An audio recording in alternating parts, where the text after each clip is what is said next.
You should just rent a cheap apartment and live there. After all, someone who just plays around at home doesn't deserve to live in this house," said Susan, who had returned from the city. She was now attempting to drive me out of the house where I was living with my in-laws, planning to take my place. My in-laws, who don't understand working from home, and my husband, who wants to take the house from me, are all siding with my sister-in-law, Susan. Together with Susan, my husband Mark and in-laws keep blaming me. Do they even realize who is paying for this house's mortgage? That's when it struck me, if I left, who would pay the monthly mortgage of $4,600? There's no reason for me to continue living with these people who make me feel so terrible. If they want me to leave, then I'll leave. I've endured enough, and finally, my anger has reached its peak. "I'll change the ownership and mortgage to your name," I told my husband. With that, I divorced my overjoyed husband Mark and left the house. Little did they know, they would soon face an unexpected situation. My name is Emily. I used to live with my husband Mark, who is 2 years older than me. I met Mark while working at a company. However, it wasn't the typical office romance, as Mark was working for the cleaning company that serviced my office.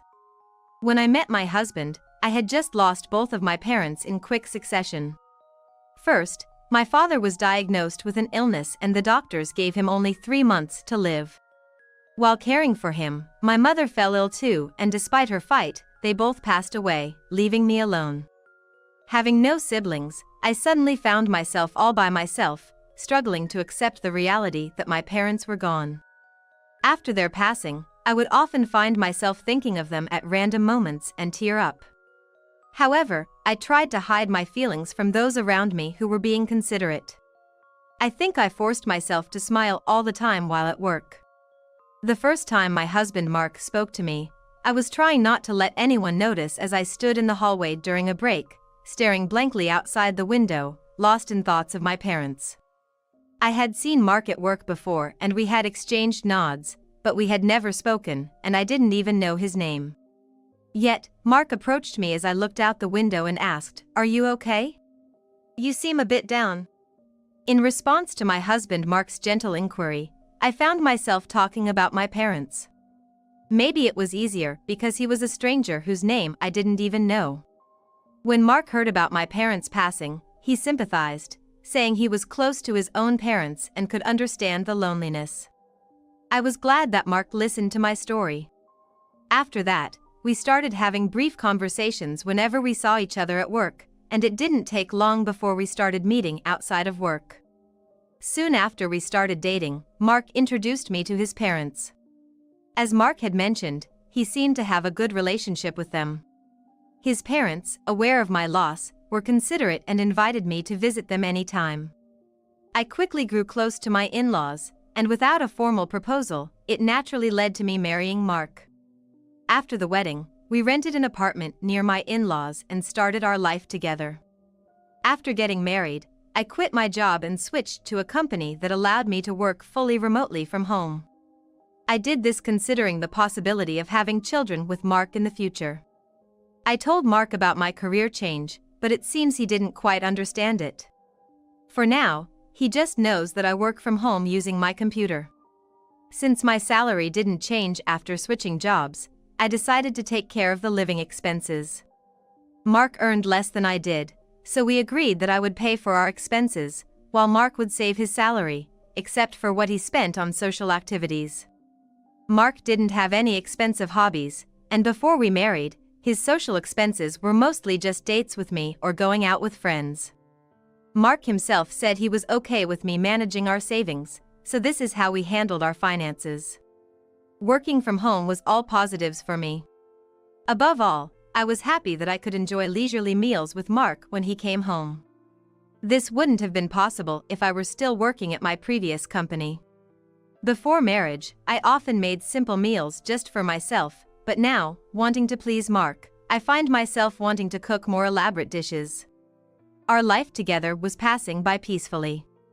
Then, a few years into our marriage, something shocking happened. My in-laws' house was completely destroyed in a fire. Fortunately, my in-laws were unharmed, but they lost not only all their possessions but also irreplaceable memories like photo albums.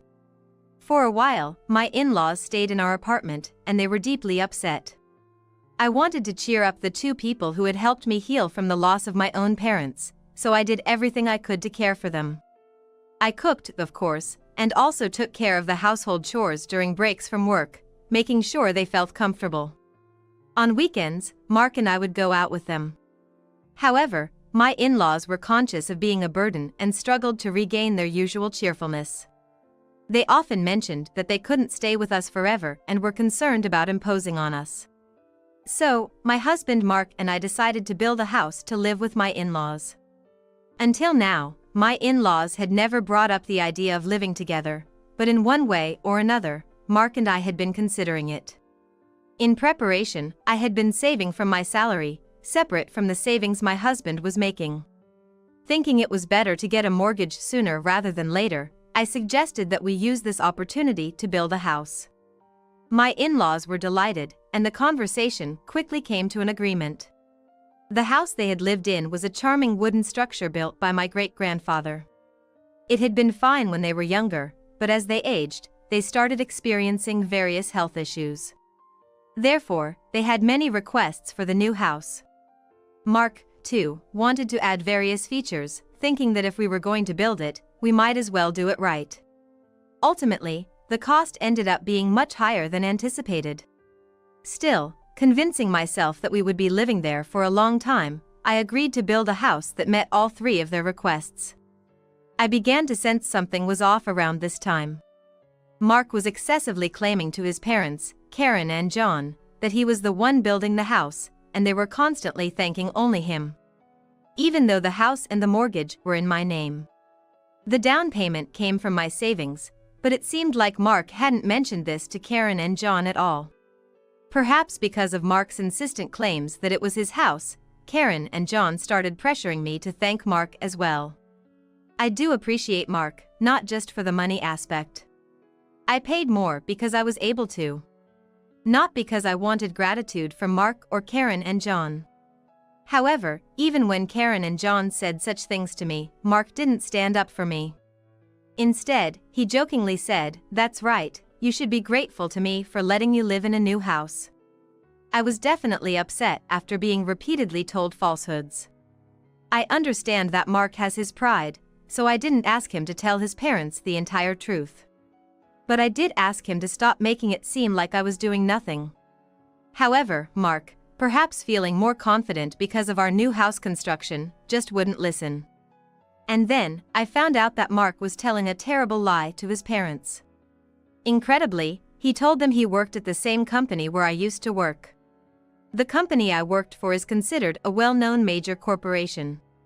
True, Mark still has dealings with that company, but as I began to notice Mark's lies and his inflated pride, I started to feel increasingly distrustful of him. I also felt uncomfortable because his parents always seemed to favor him. Still, I thought once we moved into our new home, the issue of who built the house wouldn't come up anymore, so I just kept enduring patiently. However, once our new home was completed and we started living there, their attitude towards me clearly began to change. It seemed like my in-laws, just like Mark, didn't understand the concept of working from home. They thought I was just playing around because I didn't go out during the day and was always at my computer. Mark had been complaining to them that Emily is just playing around all day, and they seemed to have completely believed it. Before we moved, they never said anything, maybe because they felt I was taking care of them, but the sarcasm increased as soon as we moved. They say, "Mark built such a fine house, and you just stay in and play around. Must be nice. Why don't you work a little and help Mark out?" Even when I was working on my computer, they would come to my room just to make these snide remarks. The discomfort made me leave the house more and more, working from a cafe instead. I repeatedly appealed to Mark to clear up his parents' misunderstanding. While Mark might not understand the work I do, it's my salary that's supporting his and his parents' lifestyle. All I needed was for him to tell his parents that. But Mark just said, "Just let them say whatever they want," still not listening. Since I was supposedly not working, I got saddled with all the housework, and his parents started bossing me around. I couldn't take it anymore and finally stood up to his parents. Mark was there too, and I thought he would finally take my side, seeing how upset I was. But instead, he yelled at me, "Don't talk back." Then, he thrust a completed divorce paper at me, threatening divorce if I didn't comply. I had never seen Mark so angry before, and his behavior completely intimidated me, making me succumb to him and his parents' demands. From that day on, both his parents and Mark's attitudes towards me turned utterly cold. The only time I felt seen and could find some solace was when I was working at my computer. I immersed myself in work to forget the treatment I received from my in-laws and husband. One day, my sister-in-law Susan, who had been living in the city, came back to visit. She was coming to see the new house and planned to stay for a while. My in-laws immediately started complaining about me to her. They say, "Emily is always cooped up in her room, playing on her computer. Does she even realize whose generosity allows her to live in such a nice house? What on earth is she doing on that computer all day? Playing games? Is she some kind of nerd? That's just weird. We don't really understand all this, but maybe she's one of those nerds, you think? If she's always on her computer, she must be one, right? Isn't she ashamed of not working?" Trying to escape their loud conversation, meant for me to hear, I went to my room. Then I heard something even more shocking. They said, "Wasn't Emily just a cleaner at Mark's company? It's amazing how she lies about working from home. She couldn't possibly have the skills for that." Susan was talking as if my and Mark's roles were completely reversed. Since Mark had told his parents he worked at a major corporation, maybe he had also lied that I was a cleaner. The real liar here was Mark. I wanted to tell this to Karen and Susan, but given everything that had happened, I doubted they would believe me, so I just gave up. Ever since Susan came to visit, my place at the dining table was taken over by her, and I couldn't even eat at the same time as everyone else. While they ate the meals I prepared during my work breaks, I would be secluded in my room, continuing my work. This went on for a week, and the day for Susan to return to the city came. But suddenly, Susan declared, "I'm gonna live in this house too. After staying here, I found it quite comfortable. I just quit my job, so I've decided to move back here," she said. Susan had been working in the apparel industry, but she got tired of the interpersonal dynamics and decided to take a break. Susan's family home was being rebuilt, so when she returned and saw our new house, she found it more luxurious than she had expected. "Leaving the city to start a business here could be good. At my level, I can work from anywhere," she said. My in-laws, Karen and John, were thrilled with Susan's words. Mark seemed quite pleased with the compliments about the house too. However, there was no designated room for Susan in this house. Until now, she had been staying in the guest room, but if she were to live here, another room for Susan would be needed, and the house had no spare rooms. Susan had realized this after living with us for a week. She told me, "I'll live here, so you should leave," Susan said with a smug, malicious grin. "People who just play around at home don't deserve to live in a house like this. You should find some cheap apartment somewhere and live there." "No, this house is mine because That's a good idea. You do nothing but stay at home all day, every day." Karen sided with Susan, leaving me no room to argue. I tried desperately to explain my job, but Susan, who had just said that work could be done from anywhere, wouldn't understand about working from home. Just because I'm not going out, they say I'm not working. They're trying to corner me with such an absurd argument. After everything that's happened, I'm really starting to get angry. Mark doesn't try to speak the truth, just stands there, laughing and watching the situation. Until now, I kept quiet, considering Mark's position, but I finally told Karen, John, and Susan that this house was built in my name. "I'm paying for all the mortgage and all the living expenses. The down payment came from my savings, and Mark hasn't paid a single penny." Seeing me speak up to this extent, Mark was clearly panicked. However, the only things that came out of his mouth were words to berate me and self-serving statements to hide the truth. He shouted at me, calling me noisy, telling me to shut up, calling me a liar. Mark was obviously flustered, and it was clear he was hiding something. Yet, Karen, John, and Susan still defended him, calling me the liar. No matter how many times I said it wasn't a lie, they would not believe me. That's when it struck me, if I left, who would pay the monthly mortgage of $4,600? There was no reason for me to continue living with these people, enduring such unpleasantness. If this house is supposedly built by Mark, who works at a major corporation, maybe it should all truly be his. With that thought, I decided to sign the divorce papers that Mark had pushed on me again, intending to threaten me. When I offered to change the house's title to Mark's name, he was so delighted he almost danced. He must have thought the house would now fully become his own, in name and reality. He's not wrong, but Mark is misunderstanding one thing. Initially, to change the mortgage to his name, we tried to go through the process together, but Mark disliked the complex procedures and told me to handle it alone, reluctant to go. Just you go and listen to all that complicated stuff. It's just a name change, right? Get it ready for my signature only, he said. Since that wasn't possible, I took the reluctant Mark to the bank and a legal professional for consultation. Throughout, Mark didn't listen to the explanations and just played with his smartphone. When it came to signing the documents, he finally became eager. If I sign this, the house will be in my name, right? He asked me. After I confirmed, he happily signed the documents. Once all the procedures are completed, both the house and the mortgage will finally be Mark's. I've explained it several times, but I wonder if Mark has truly realized it. He was ecstatically reporting to Karen, Susan, and John. Even after hearing this, how can they still believe that Mark works at a major corporation and I'm unemployed? I watched this scene with a feeling of astonishment. After changing the house and mortgage to his name, I filed for divorce. We're going on a trip to commemorate this, so you better move out while we're gone, Mark said. Waiting for the procedures to finalize, Mark took Karen, Susan, and John on a ridiculous divorce celebration trip. They were apparently going abroad and wouldn't be back for about 10 days. During that time, I sold all the furniture and appliances I had brought into the house and packed my belongings into the car, ready to leave.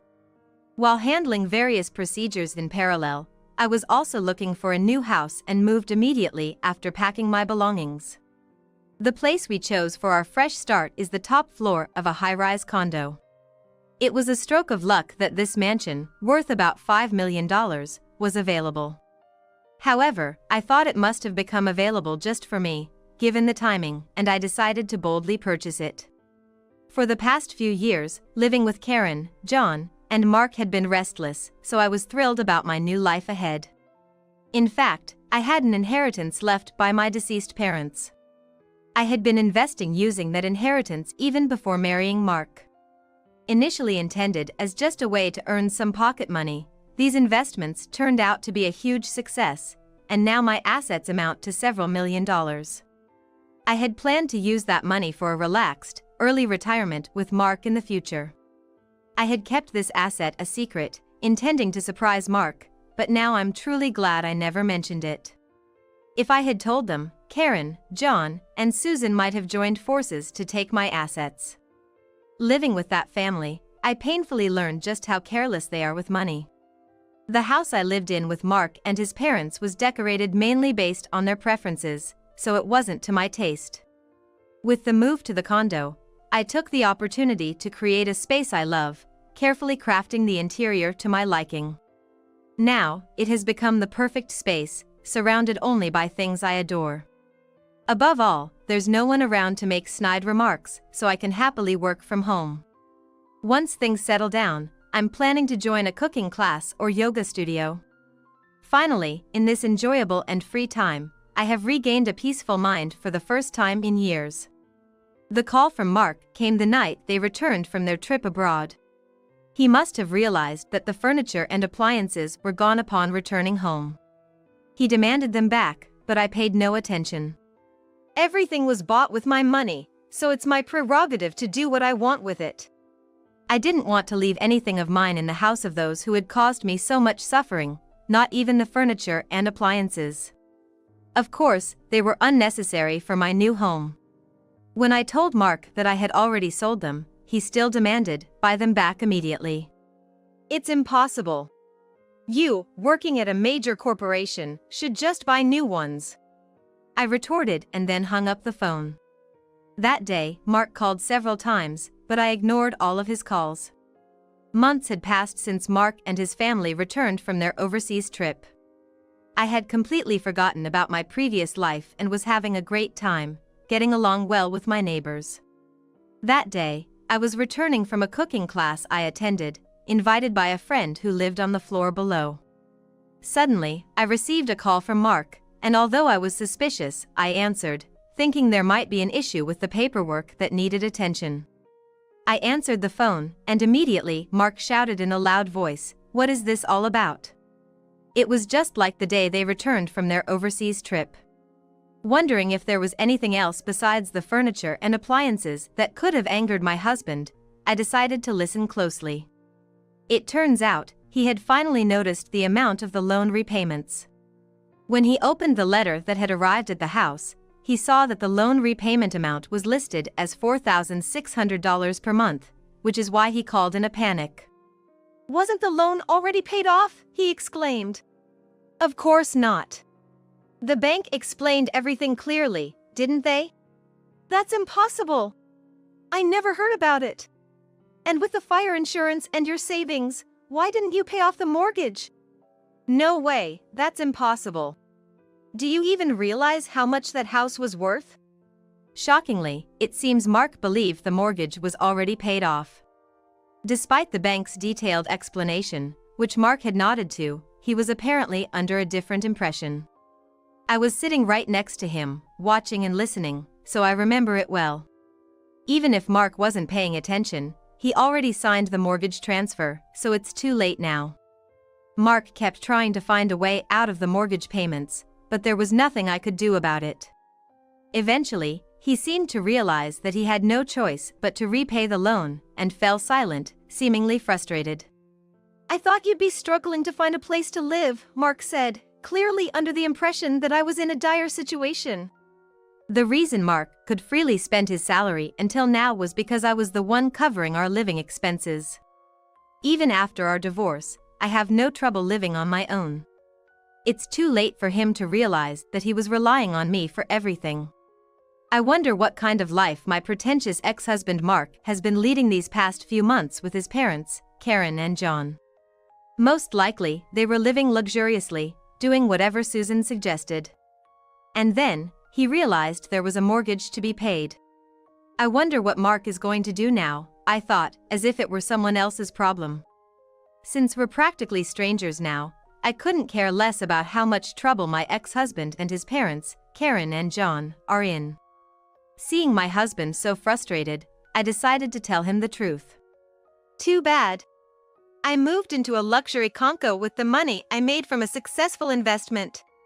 Then, while he was speechless, I hung up the phone. There were no calls from him after that, so I thought he had managed somehow, but then, out of the blue, he called again. When I answered, wondering what it was about this time, turns out their house had been seized, and he was in a panic. In the background, I could hear the voices of his parents, Karen and John, and his sister Susan, all sounding pretty desperate. "What should I do? Help me, Emily!" My husband, whom I had kicked out, desperately pleaded. A person claiming to be an enforcement officer was visiting the house, and I could hear the voices of his parents, Karen and John, and his sister Susan in the background, also addressing the officer. According to this officer, the house was about to be put up for auction, with details like the auction date and bidding period to be decided. Once the auctioneer was determined and ownership transferred, my husband and his family would be evicted from the house. I thought they must have received warning letters leading up to this, but when I asked my husband, he sounded confused and said they hadn't arrived. However, that couldn't be right, and after persistent questioning, he finally admitted in a small voice, maybe they did arrive. It turned out he had intentionally ignored the letters, realizing they were about loan repayments. "The envelopes were already open before I saw them. I thought someone was taking care of the payments. Probably, Karen, John, and Susan thought the same as my husband. Eventually, a demand for the lump sum repayment of the loan arrived, and it seems my husband and his family were aware of it but continued to ignore it, thinking someone else would pay it. And so, the house was finally seized. Can't you do something now, like pay it off? You could pool everyone's savings, there's got to be a way. I said, unable to hide my frustration at my husband's helpless tone. But all he could say in response to my suggestion was, "It's impossible." Apparently, Karen and John had squandered their savings on an extravagant overseas trip and were planning to rely on their son, who works in a big company, for their future. It was all just their assumption. And Susan, his sister, who claimed she had quit her job to come back home, was actually fired for embezzling company funds. She talks as if she's been hugely successful in the city, but in reality, she was just a modestly paid accountant in a small to mid-sized company. Yet, she got hooked on visiting nightclubs, gradually embezzling money from her company to splurge on them. Even though she actually returned home relying on her parents, Karen and John, she had the nerve to make such grand claims. As for my ex-husband, after our divorce, he pretended to be working at a large corporation and started dipping into his savings to cover living expenses. Both Karen, John, and Susan lived lavishly, and the money he had saved while we were married was completely gone. Then came the demand for the lump sum repayment of the loan. As our previously hidden financial situations came to light, it seemed like the focus was shifting from the court case to each other. In the midst of this, my ex-husband started clinging to me. Please, Emily, you're living in that high-rise luxury condo now, right? Let's all live together there again. I refuse. We're divorced now, and as far as I'm concerned, we're strangers. Although I felt a bit sorry for him earlier, I definitely don't want to live with those people ever again. Hearing the voices of my ex-in-laws, Karen, John, and Susan, from the background, I felt more resolved. And so, I firmly declined my ex-husband's offer. Upon hearing my refusal, Karen, John, and Susan immediately started hurling insults at me. I heard various derogatory terms like heartless, scammer, thief. Perhaps out of spite for being rejected, my ex-husband joined Karen, John, and Susan in berating me. The noise over the phone was unbearable. Despite everything being the result of their own actions, there was no sign of remorse from them.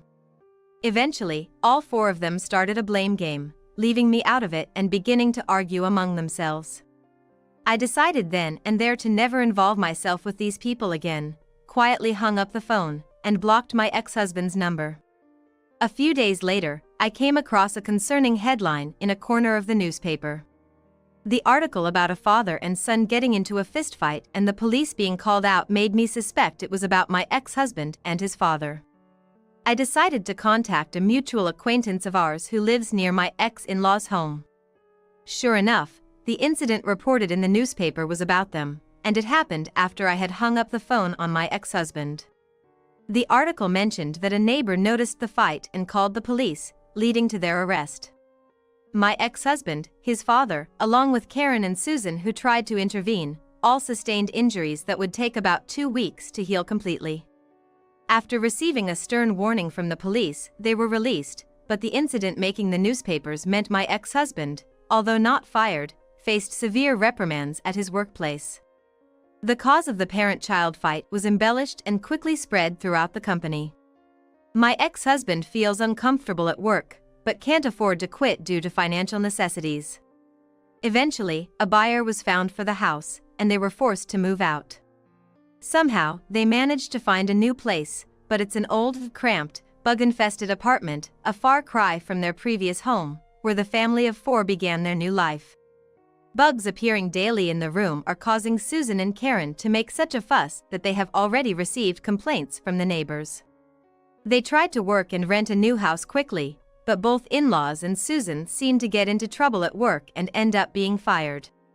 Especially Susan, with her past of embezzling company funds becoming widely known, is finding it difficult to get rehired. It looks like they will have to continue living on my ex-husband's income alone. My ex-husband seems to be trying to find out where I live, asking our mutual acquaintances persistently, who have warned me to be careful. Even if my ex-husband finds my condo, he'll just be turned away by the full-time concierge. I gratefully accepted the advice from my acquaintance and made sure to ask the concierge to be on the lookout.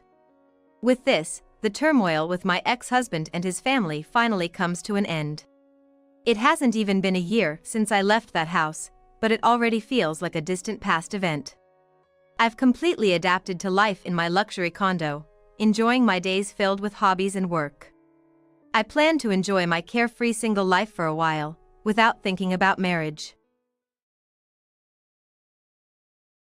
My name is Amy Miller. I'm a 32-year-old who has been married for 7 years. My husband is a kind and hardworking man, and we've had a trouble-free life together. I only took maternity leave and have continued working ever since.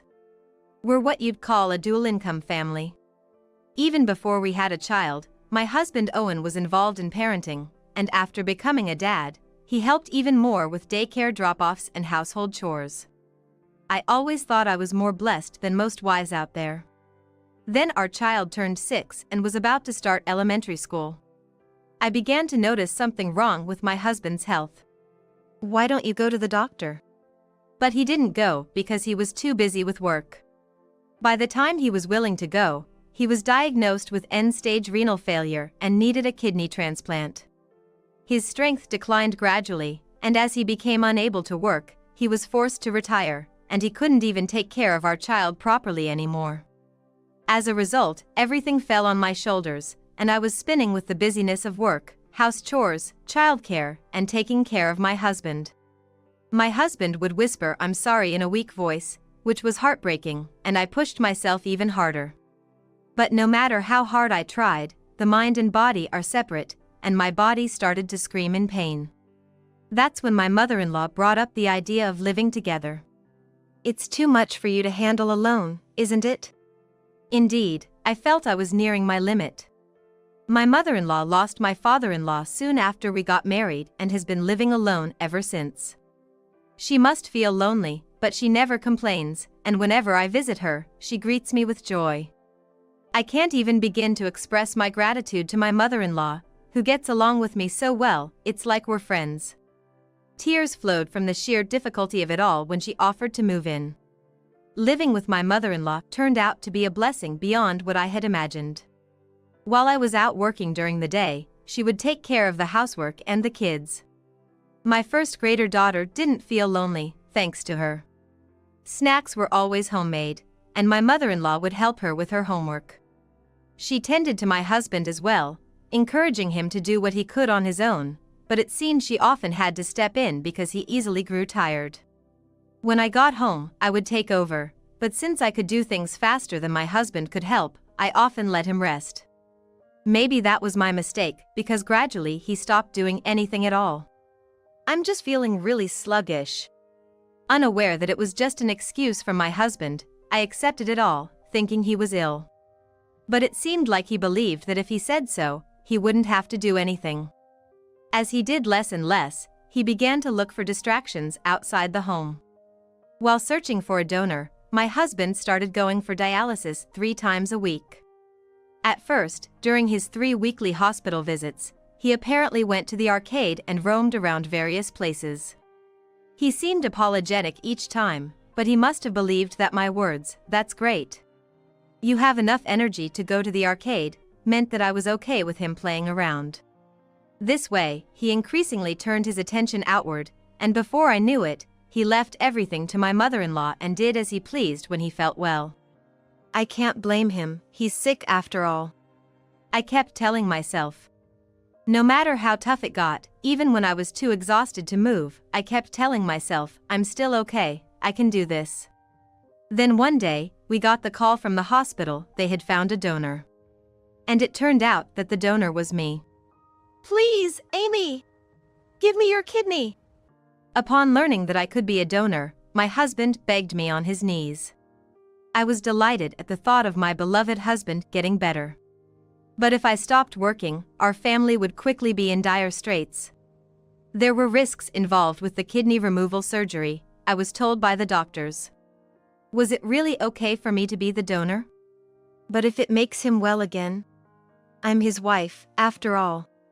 With that excuse, I went through with the surgery. My husband cried with joy, thinking he'd get better. No more dialysis after this. Once the surgery's over, I'll be back to my old self. Not a single word of thanks was there for me. The surgery was a success. After a few days in the hospital, I went back to work. However, I had naively underestimated the risks the doctor had mentioned. I thought it couldn't happen to me. But even before my husband was discharged, a growing fatigue began to assault my body. What's this? I couldn't afford to be anxious. Why is so much of my hair falling out? Every morning, clumps of hair would come out as I brushed. Fear began to consume me. By the time my husband was discharged, my fear had turned into something much greater, but I had no time to think about myself. You should help out with the housework as part of your rehabilitation, my mother-in-law would say, but Owen was as if carried by the wind, always out playing. Instead of helping, he would look at me and say, "What's that on your head? It's disgusting," mocking my thinning hair. And then one day, he threw his last words at me. I'm divorcing you, you sick bald woman. I'm starting a new life. I was stunned by his words. What do you mean? Just back from work and still in my clothes, I was so shocked I couldn't stand. What about your mother? That's right, I have to tell her about such important matters. What are you talking about? This is a matter between husband and wife. It's got nothing to do with Mom. But she's helped us so much. You might have been saved, but I don't care. Anyway, I'm divorcing you. Why all of a sudden? My head was spinning, I just needed my mother-in-law. I thought she could calmly analyze the situation. But as soon as I got home, she had gone out shopping. That's right, she said she was going out for dinner shopping. The moment I thought I had no one on my side, all the efforts I had made came crashing down. I have to solve this myself. I can't accept such an unreasonable proposal. It's not right for Violet if we get a divorce. I thought of our elementary school-aged daughter. But it seemed my husband wasn't thinking about that at all. Look, I've gotten this healthy, but look at you. That monstrous head of yours. It's unbearable to look at. But this happened because I gave you a kidney. So what? Don't act like you're doing me a favor. Sure, I asked for a kidney, but if I'd known you'd go bald, I would never have asked. How can you say that? I didn't choose to go bald. After all the pain I went through to help this man. You've been thinking this the whole time since you got out of the hospital? Yeah, I have. It's been torture seeing you every day. To think of waking up next to a monster for the rest of my life. It's just disgusting. That's cruel, after I gave you my kidney.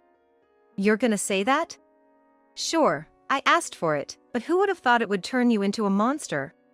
But still. Just sign the divorce papers, all right. Here, sign this. Sign. What Owen had carelessly tossed to me was a set of divorce papers. Moreover, they were already signed and stamped with his name.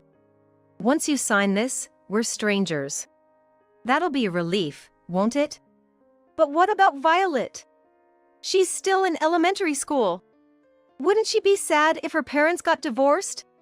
She'll forget about it soon enough. It's no big deal. Better a younger and prettier woman as a mother than a monster like you. What do you mean by that? I mean, once I'm divorced from you, I can find a new love. Then I can remarry a beautiful woman. Are you saying you've been cheating? Why would you think that? You think I'd have time to cheat while I was sick? Sure, normally one wouldn't have the time to cheat. But looking back, it seemed he spent too much time away from the family. But nothing. Don't accuse me of things that aren't true. You're a monster who's jealous for no reason. How much more disgusting can you get? Just sign the divorce papers already. Wait, you can't just spring this on me. It's not sudden. Since I got sick, I've really thought about it. It's a waste of time to stay with an old wife like you. I've always hated how you made me feel indebted. I decided in my heart that I'd divorce you once I got well. Once you got well? Is that why you asked me for a kidney? I didn't necessarily need your kidney. Any would have done, but it just so happened that yours was available. It's only sensible to use what's usable. With such a cavalier attitude. I've taken on so many risks because of this. So what? You were informed about the risks at the hospital, weren't you? You decided to go through with it anyway, didn't you? I didn't force you. Yeah, but if I'm gone, who's going to work and take care of this house? Don't worry, you don't need to think about that. I'm healthy now. I can work and provide for the family. Even when you keep saying every day how sluggish and feverish you feel? You're going to work like that? Yeah, I'll be fine. I'm sure I'll be back to my full strength soon. Then I can find a job again and start supporting the family. So you're that healthy now? But you haven't done anything yourself. You let Mom and me do everything. That's because you wanted to do it all. You always said you could do it faster yourself. It's true, but it was Owen who was content to let it be that way. So, once you sign that, you can get out. Get out? Why? Obviously. Once you sign it, you're a stranger to me. It'd be weird for a stranger to live in my family home. It's only natural that you're the one to leave. But what about Violet? You can't just tell me to leave all of a sudden. I have nowhere to go. What are you talking about? It's obvious Violet stays here. I can't leave my child with a woman who doesn't even have a place to live. So, it was all planned out. Owen had me donate a kidney just so he could kick me out once he started feeling better. I was just conveniently used. I was completely dejected and unable to think when my mother-in-law walked into the room. I'm home. Oh, what's wrong? Looking for rescue in the face of my returned mother-in-law, I saw a young woman standing next to her. Hey! Why are you in the house? I told you to wait outside. Well, I couldn't help it. Your mom told me to come in. You have to listen to your future mother-in-law, right? Future mother-in-law? Idiot. Don't say weird things. Mom, why did you even let her in the house? Well, when I came back from shopping, this girl was standing outside. When I asked what she wanted, she said she knew you. So naturally, I told her to come in. What's wrong with that? Isn't that what you'd expect? Indeed, that's expected. If someone is said to be acquainted with my husband, they would be let in. But this woman, who's said to be an acquaintance. What kind of acquaintance is she? Weren't you just an acquaintance? That is. Well, more than an acquaintance, I'm his girlfriend. And soon, I'll be family to your mother-in-law. What is this girl talking about? That is. Come on, Owen, say it clearly. That I'm your girlfriend and we're promised to marry. You've been cheating. But you just said you didn't have time for that? That is. That's why. Why did you come into the house just because you were invited? Well, I wanted to see the bald-headed monster for myself. Owen said his wife's head has become so bald, she looks like a monster or a goblin. It's disgusting to think of being with that for the rest of his life. How could you say such a thing? No, Mom, it's not like that. So, since you're getting divorced and she's leaving this house, I won't get to see such a monster again. I was curious to see how much of a monster she is. And then, what a pity, she's wearing a wig. So, my husband and his mistress have been laughing at me? Are you saying you've been cheating? And that's why you want to divorce Amy? That's a divorce paper there, isn't it? No, that is. Amy, do you agree with this? Mom. I was just suddenly told about it. So, I'm in a panic right now. I don't understand what's happening. After all the devoted care she's given you while you were sick. What have you been doing? And he's telling me, after we get divorced, I have to leave this house. But I have nowhere to go. I can't give up Violet. Of course. Why would I let a child go to such a terrible man who can do things like this? But Mom, if you give Amy the child, I won't be able to see Violet anymore? I'm saying I'll take Violet for your sake. My mother-in-law was silent for a while, but when she spoke, it was something unexpected. Amy, sign the divorce papers. Mom. I thought, so I'm just the daughter-in-law after all. But then my mother-in-law said something completely different. If you sign the divorce papers, it's you who's leaving. Why should I leave? Whose house is this? That's Mom's. So that means I decide who lives in this house, doesn't it? I want to live with Amy. I don't want to live with a young woman who goes after someone else's husband. What's with this old lady? And about Violet. There's no way a woman who spews such nastiness can take care of a child. Besides, you're unemployed. An unemployed person with no fixed address can't raise a child. So, it should be Amy who takes custody of the child. That's absurd, Mom. What's the problem? You've been using your illness as an excuse not to do anything around the house. You hardly even look after Violet. Moreover, since you've been discharged, you've just been selfishly yelling around.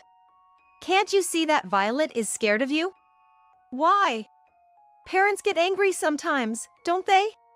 You're just shouting for no reason. Of course the child is frightened.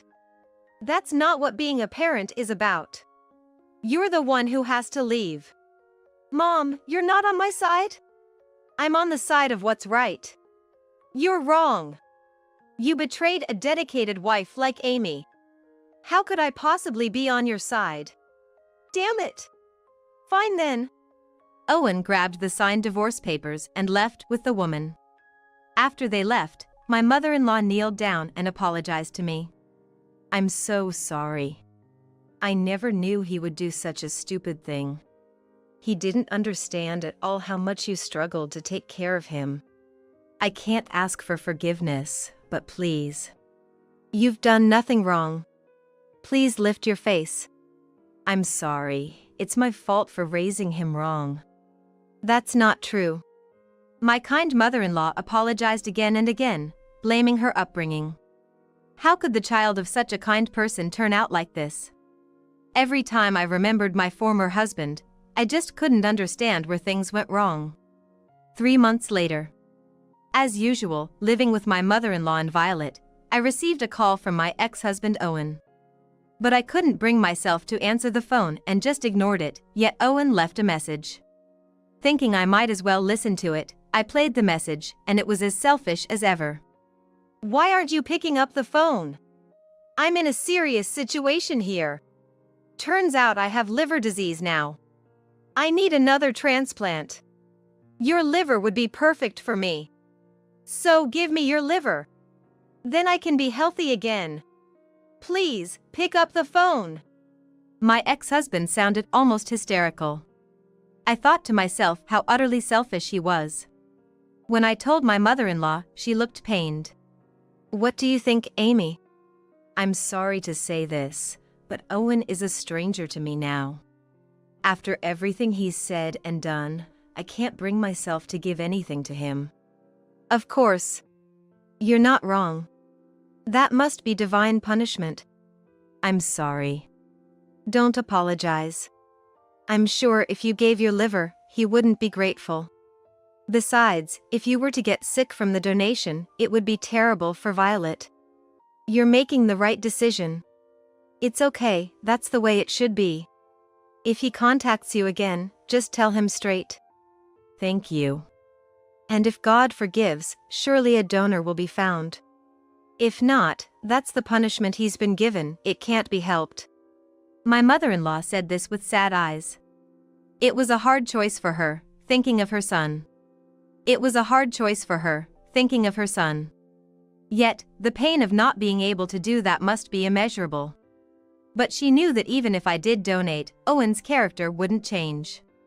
Continuing to be selfish and hurting me and my family, I found myself wishing he would just suffer alone. Then there was another contact from my husband.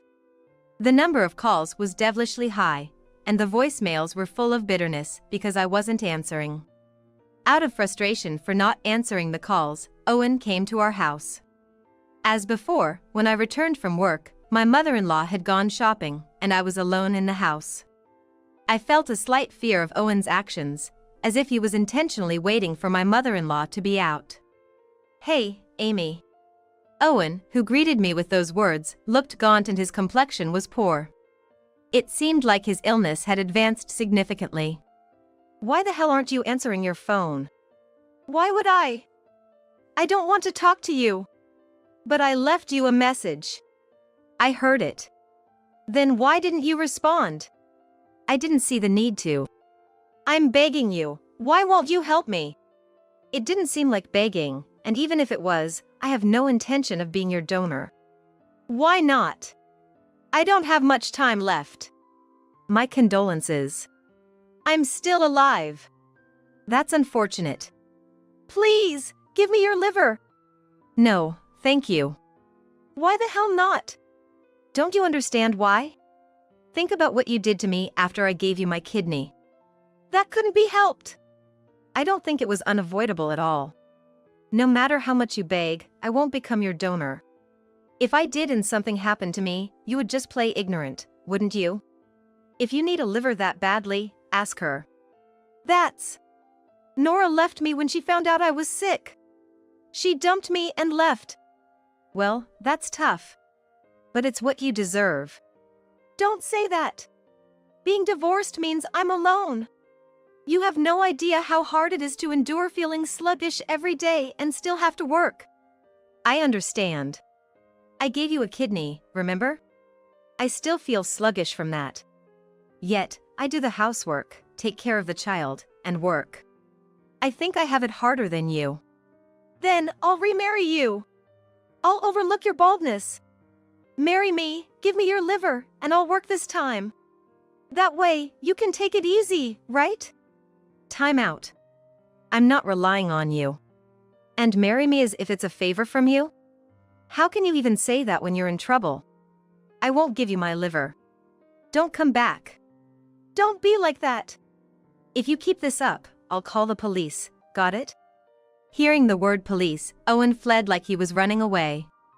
I thought that would be the last of it, but Owen had more outrageous plans. That happened a few days later. My mother-in-law contacted me to say that hadn't returned from school. "Violet hasn't come back?" "Yes, she's usually back by this time. But she's nowhere to be found. I've looked everywhere." For a moment, Owen's face flashed through my mind. But surely he wouldn't take his own child. I dismissed the thought, but then Owen called. "If you want Violet back, give me your liver." "What? Owen?" "Yes, that's right. You must be worried about Violet, right? Give me your liver, and I'll bring her back. Violet must be the most important thing to you." "How could you kidnap a child?" "I've only taken my own child. This isn't kidnapping. Unfortunately for you, we're divorced, and I have custody. A stranger taking a child is definitely kidnapping. I'm calling the police. You're prepared for that, right?" "Why does it end up like this?" "I just want your liver. I never thought of kidnapping." "It's too late. If you had given me your liver, I wouldn't have had to do this. It's your fault, isn't it? Don't blame others for everything. You cheated and abandoned your family, and when you got sick, you expect help. And when things don't go your way, you kidnap your child. That's unforgivable. Why are you getting so angry? It's your fault." "Enough." I hung up the phone and immediately contacted the police to report my child was kidnapped. The police quickly deployed to Owen's apartment and rescued my child. Violet came back to me with tears streaming down her face, clinging to me and crying. Afterward, Owen, who was arrested, reached out through his lawyer asking for forgiveness. It seemed he truly regretted it. What should I do? That's up to you, Amy. I'm his mother. I'd be happy if he's forgiven, but I also understand if you don't want to forgive. I can't tell you what to do. You're right. If I prioritized my feelings, I couldn't possibly forgive him. Since that incident, Violet has been afraid to go out alone. Considering he's her father, it's terrible to think what must have happened to make her so afraid. But Violet doesn't say anything when asked. Still, when I think of my mother-in-law. After carrying this maze-like worry for months, I ultimately decided to settle. Owen, having been released from detention, bowed deeply, apologizing. And then, he started asking to remarry. I said selfish things about remarrying. I regret it. But in the police cell, I realized what I really need is Amy. Amy needs me too, right? Without me, it just won't do. So, if we remarry, I'm the best choice, right? Then you can take care of me again. I have no intention of remarrying. Why not? I care so much about you. While asking to remarry, his words betrayed that it wasn't really about remarriage. He's scheming to use me under the guise of remarrying. Stop it. I'll never marry you again.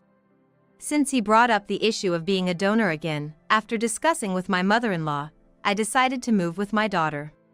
Learning of my move, my ex-husband became frantic, searching for me, but ultimately, he succumbed to his illness, passing away in fear. As for me, even though I left the in-laws' house, I keep in touch with my mother-in-law, and she even comes over to stay sometimes. I'm planning to buy a house where I can live with my mother-in-law once I've saved enough money. My name is Eleanor Smith. I've been married for 5 years. At 30, I'm still childless and feeling increasingly anxious about it. But my husband says, kids are just a hassle and expensive. We don't need them. Let's buy a house instead. He talks about it as casually as if he's suggesting getting a pet. No second-hand homes for me. It's gotta be a new build. And once it's built, my mom's gonna move in with us. That's settled. I don't quite understand his decision-making process.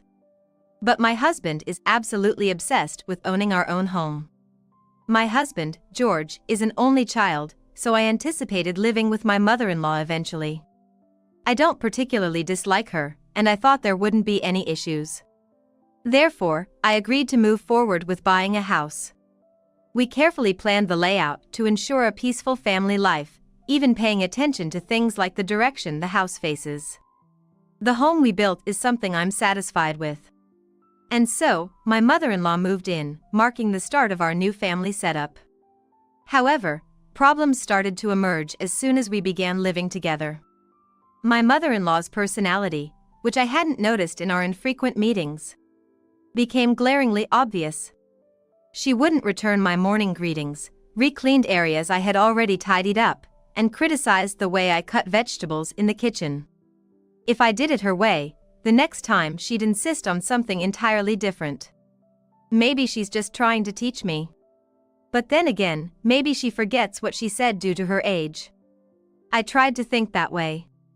However, as time passed, I started to wonder if bothering her daughter-in-law was her hobby. She always had something to complain about, no matter how trivial. She constantly nitpicked everything I did. Whenever I tried to take a shower, she would try to do so at the same time, or she would decide to leave the house at the same time I planned to. She even said that staying home was my duty as a daughter-in-law, so I was forced to change my plans. I eventually spoke to George about these issues, but he wouldn't listen and even yelled at me for speaking ill of his mother. Half a year passed, and both George and his mother stopped speaking to me altogether. It's like I don't exist, with no conversation or interaction. My mother-in-law talks cheerfully with my husband, but the moment I enter the room, they both fall silent. When I sit at the table for meals, she lets out a big sigh. The vibe's off, isn't it? Speaking of which, since Eleanor's not here, I gotta say, she's really incompetent. George, why'd you marry such a woman? Living with her is driving me nuts. Something happened? The lights in the bathroom are always left on, the water's running all the time. And clothes are strewn everywhere. How was she even raised? That's terrible. I'll talk to her next time. It's no use. She'll just deny it and make things unpleasant. The truth is, I haven't done any of that. In fact, it's all my mother-in-law's doing. She blames everything on me, and my husband believes it all. As a result, we've been getting along poorly lately, even sleeping in separate rooms. The reason given was that there are plenty of rooms in the house. Sure, we have spare rooms for future kids, but I never thought it would lead to marital separation. This meal's awful. Maybe Eleanor's cooking doesn't suit your taste, Mom. She might be taste deaf. If I have to eat this lousy food, I'd rather eat out. Yeah, let's get some yummy seafood. And so, my cooking remains uneaten, and I eat alone every day. In the vast room, only the TV seems to talk to me. What a pitiful life. Why am I being ignored? What did I do wrong? I just don't get it. There's a limit to how much to be ignored. Recently, the stress has gotten so bad that I've developed alopecia areata. It was supposed to be a happy marriage, but here I am, stressed to the point of losing my hair. Who could have imagined this? One day, when I returned from work and tried to unlock the front door. What? It won't open. I could insert the key, but it wouldn't turn. Strange, why is that? I tried several times, but it just wouldn't budge. Then, I heard laughter from the other side of the door. Are you there? The key won't turn. Can you open the door, please? I expected to be ignored, but I couldn't start dinner without getting inside. And I knew I'd get snide comments if I didn't cook, even though no one would eat it. Please, open the door. But contrary to my expectations, I heard her voice. You're not needed here anymore. What? Don't you get it? You're not needed anymore. That's why I changed the locks, so you can't get in. I couldn't believe what I was hearing. What do you mean by that? It's simple. This is no longer your home. So, please go somewhere else. After that, I heard nothing more from my mother-in-law. What's going on? I muttered, bewildered as I returned to my car. I tried calling my husband. But even though the phone rang, he didn't pick up. No matter how many times I called, there was no answer, leading me to suspect that he and his mother were in cahoots. Knowing those two, it must be true. They're really going to this extent to drive me away, which is just too much. If they wanted me out, they should have discussed divorce, but there was no talk of that. No choice, I guess I'll stay at a motel for the night. I resigned and drove to the motel. Lying in bed, I felt even more confused. I hadn't done anything to deserve this treatment. In fact, I had been the one putting up with things. I tried contacting my mother-in-law again. And also my husband. But to no avail.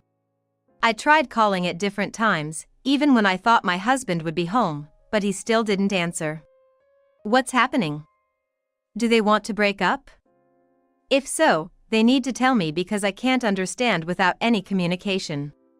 Days turned into a week, and I still couldn't reach either of them. This is costing me a fortune in motel fees. I don't want to worry Mom, but I have no choice but to go back home.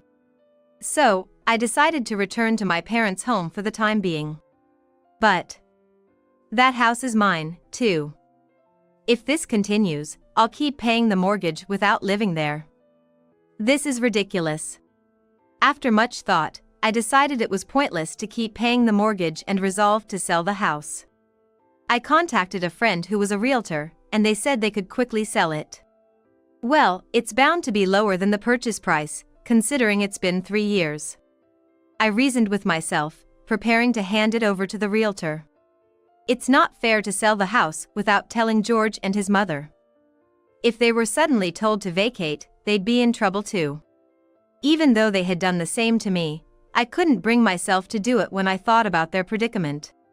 I'll just text them on Messenger, and if they don't read it, then I'll go through with it. I can't keep taking care of everything forever. So, I messaged my husband and his mother about my decision to sell the house. Expecting to be ignored.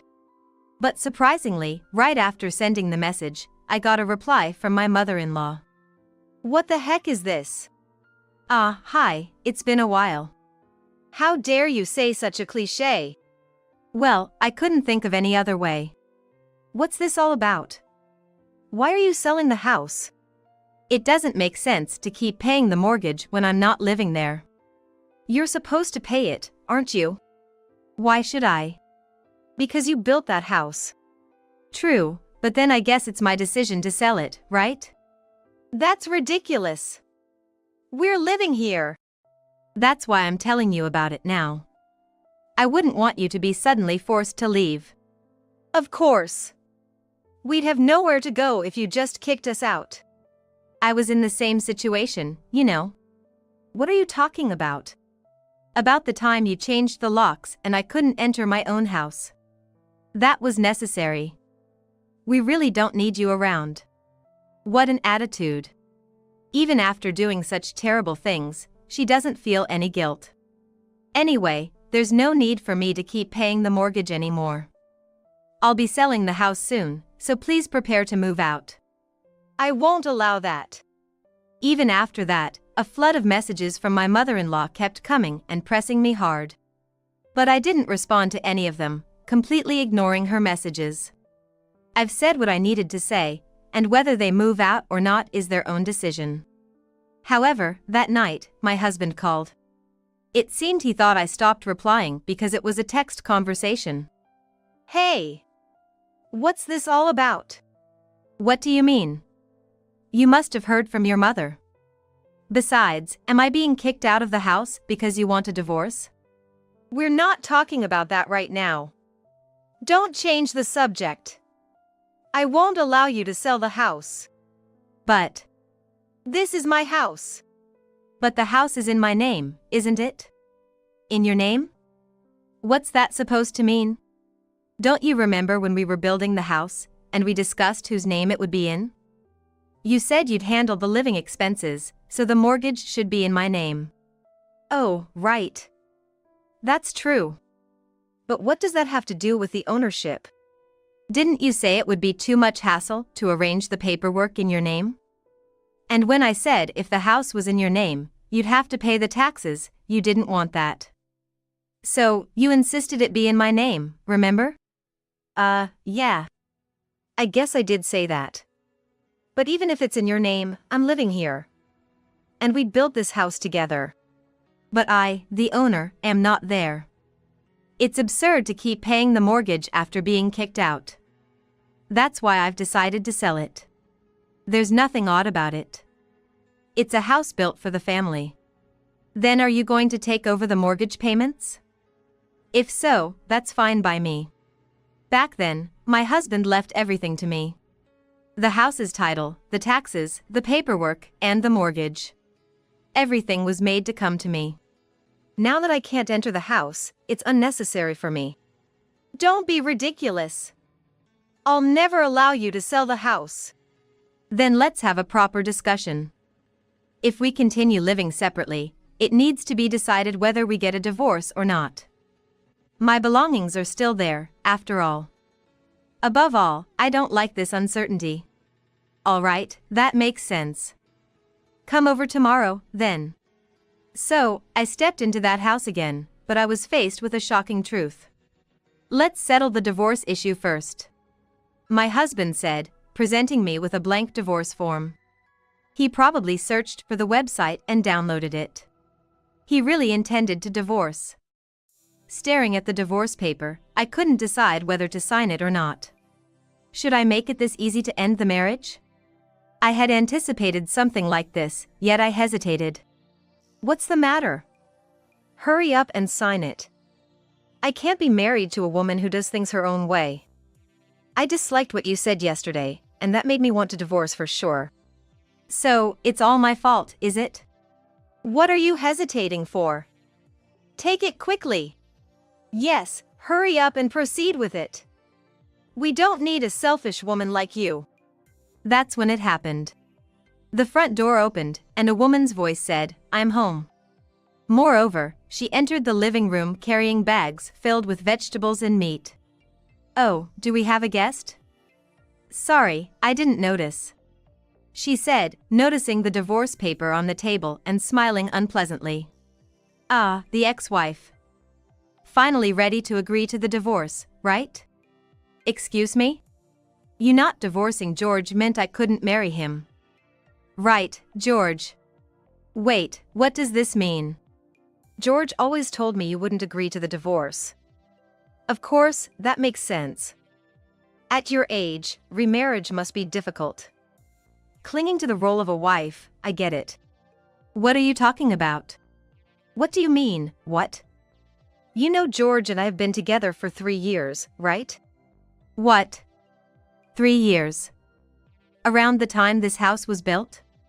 Since then, George has been asking you for a divorce. But you just wouldn't agree, making it hard for me to marry him. Clinging to this house just because you want it. How greedy can you be? Listening to her, things started to make sense to me.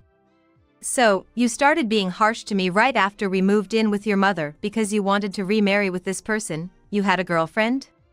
What? You didn't know? What do you mean? George, what is she talking about? Oh, she's just confused. Probably doesn't remember what we talked about. Ah, I see. That's why George was so tired of her. Yeah, that's right. Isn't it, Mom? That's right. George never liked you. So, you all have been deceiving me. No, it's not like we've been deceiving you. It shouldn't matter if she came into the house. You left on your own. Left on my own? You're the one who changed the locks and made sure I couldn't get in. But you still chose to leave. I see. I understand now. I took a divorce paper and put it in my bag. Then, I'll be selling this house. That's ridiculous. This is my house. The divorce has been decided. Since the house is in my name, it's my right to sell it or do whatever I please. No way. Then transfer the title to me. There's something called division of property in a divorce, right? Just give me the house and we can end this. Do you really think you can afford the mortgage on this house? What are you talking about? If you can pay, why can't I? Don't say something stupid. Really? Are you sure about this? Yeah, I don't care. Anyway, if the house stayed in your name, you'd do something bad with it. You're that kind of woman. All right, then. I'll give you the house in the property division, and I'll take the house savings. In exchange, I'll leave the furniture and household items. Well, okay. My husband had no idea how much the mortgage was. He never bothered to check. He didn't care about how much I had been paying each month. And now, with this other woman in the picture. Once this house is gone, he'll likely never own a house again. My husband must have thought he could win over the woman with the house as bait.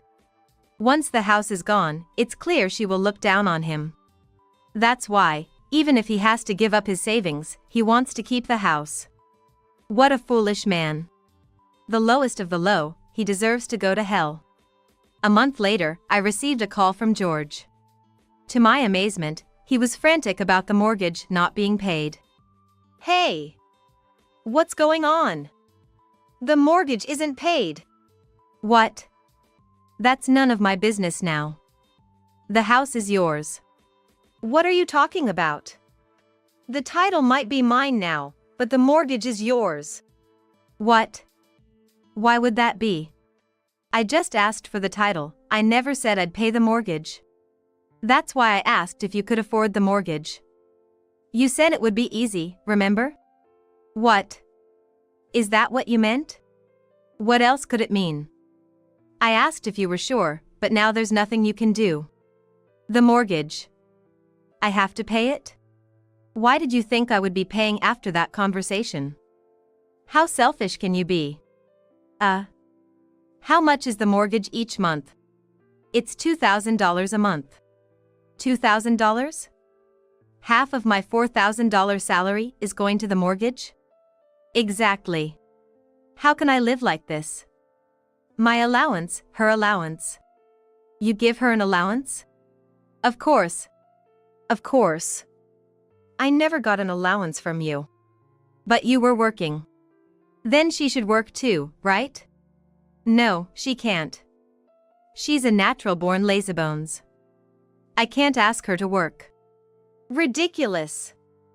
Then you have to figure it out. I'm divorced from you now, so it's not my problem. Don't say that. I'm curious. Where did you two meet? How do you even have a connection if she's jobless? We met on a dating site. You were on a dating site? Yeah, well. So, you met there and had an affair? Well, yes. This is not funny. We're divorced now, so it doesn't matter. I can't believe you wanted to marry someone like her. The same goes for her. When we were married, things were fine, so I thought it would work out. I was working, remember?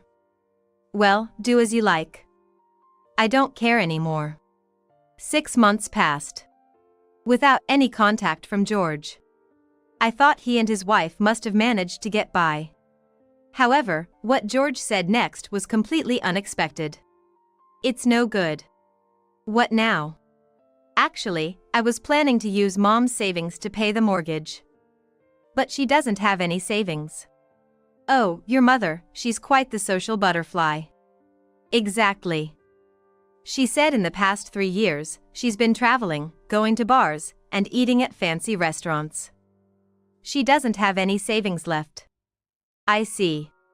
When I asked her what she planned to do, she said she thought it would be okay because I was there. I see. When I asked about her pension, it turned out to be just a tiny amount. Maybe you should get your new wife to work?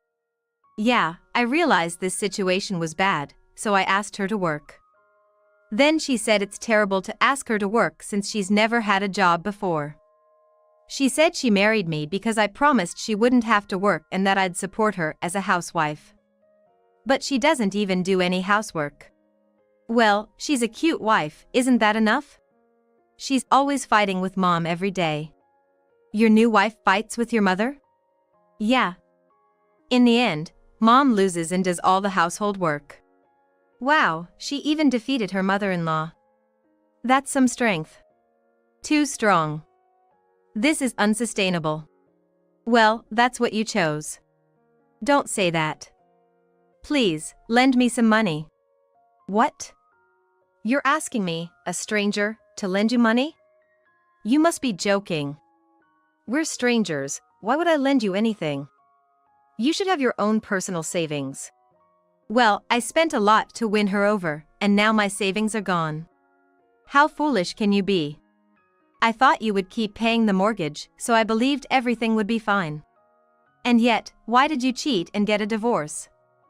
Your actions are completely nonsensical. I thought you would keep paying even after the divorce.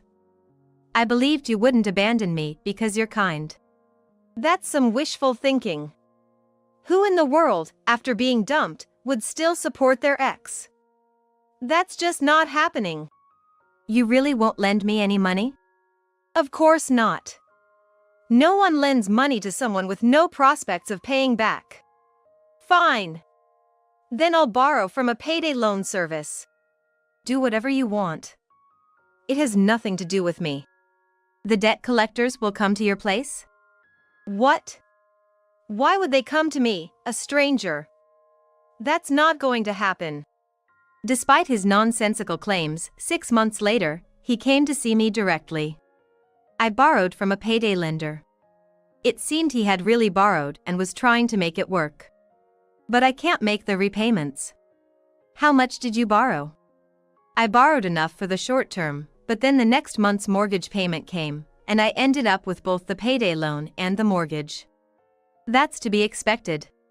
The debt collectors are relentless. I feel like I'm going bald. Interestingly, my alopecia had settled down, and my hair was growing back in. That must have been the result of my resolution to get divorced. I told the debt collectors to go to you since I couldn't pay, but they refused, saying the debt was mine. That's too obvious. Please help me, I'm desperate. George begged. Why not ask your new wife for help? She already left the house. What? You just got married and she left that quickly? She couldn't stand the situation, and she took all the little savings, anything that looked valuable, claiming it was her share of the property. Oh dear. And now the real estate agent is telling me to leave the house. Why? That woman, she used documents without permission and sold the house on her own. She ended up running off with everything. Oh dear. Your wife was smarter than you. Come on, help me out. No way. George and his mother eventually had to move into a shabby apartment. For a while, he seemed determined to find his runaway wife and recover the money from the house sale. However, despite all his efforts on the internet, he never saw her again. Eventually, tired George realized that he had to focus on repaying his debts. Despite both him and his mother working, she couldn't stand such a life and got hooked on a dating site for seniors, moving in with a man she met there and starting a new life. Quite resilient. And so, George was left with the harsh reality of his mortgage and debt collectors. He started working a night job in addition to his day job. Resigned to his fate, he focused on making regular payments. However, to make him suffer more for what he did to me, I demanded spousal support, which I hadn't claimed yet, $60,000. He protested, saying he couldn't pay, but when I threatened legal action through a lawyer, he somehow managed to pay. As a result, his debts increased and he's worn out. It's only fair, considering how much he made me suffer. And me? I'm still working. Vowing not to fall for another foolish man who relies on a woman's earnings, and am currently searching for a new love.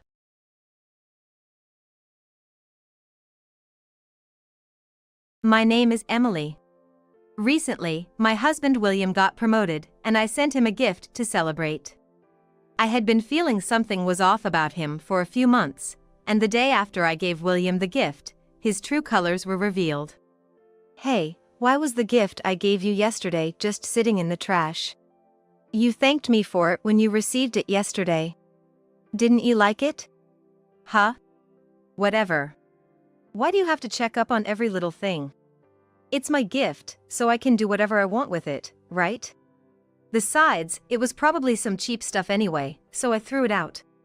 So, it looked a bit bulky, but it didn't seem like much. Was it just you trying to suck up because I got a promotion? I really can't stand that about you. I had no idea you thought of me that way. Well, you wouldn't have trashed it like that otherwise, right? But are you sure that was a good idea? Seems like you're the one who's gonna have a problem. You're being too persistent. I said it's fine, so it's fine. The content seemed like paper anyway. You don't mean there was a paper in there worth thousands of dollars, do you? If you're gonna spend money on unnecessary stuff, you might as well spoil me more. Yeah, well, sure. If that's what you think is best. Then, just to be clear, I want you to check what was inside the gift. By the way, you just casually said you can't stand me. Did you mean that, or was it just in the heat of the moment? Man, you're so annoying. I've been saying it all along. Did you seriously think I was truly in love with you? To be honest, I don't need you or our child anymore. I just got married and had a child for social status. Our daughter is already 5 years old, so maybe it's time to live separately. Divorce is a hassle, so let's just live apart. I'm tired of playing the husband and father role. I've made it this far in my career, so I deserve to be free. I'll pay child support, so you guys manage on your own. That's pretty selfish of you, isn't it? Who was it that cried with joy when Olivia was born? Who said they would cherish their family forever? To change your mind so drastically in just a few years is truly frightening. That kind of preaching is exactly what I'm tired of. So, what about the gift's content? It doesn't matter anymore, right? I've already thrown it away. What, you want me to say, oh, it was just some cheap thing after all? That's the kind of annoying stuff I'm talking about. As my wife, you should just listen to what I say. Always contradicting me, saying I'm wrong. Don't you know the phrase respect your husband? You always scold me without considering the time, place, or occasion. Don't you realize that hurts my pride? When I say no to Olivia, it means no for you too. I have to explain it out loud because you don't get it. And about not considering the time, place, or occasion, I do feel the atmosphere. I've thought about staying silent, but everyone's making faces like say something to him. Didn't you feel that? Of course not. What have you been looking at all this time? When have I ever been looked at like that? My promotion is thanks to my hard work and big contracts. It's not just seniority. A person like me wouldn't be annoying to others. You've never really seen me. Oh really? Then you might be happy with what was in the gift.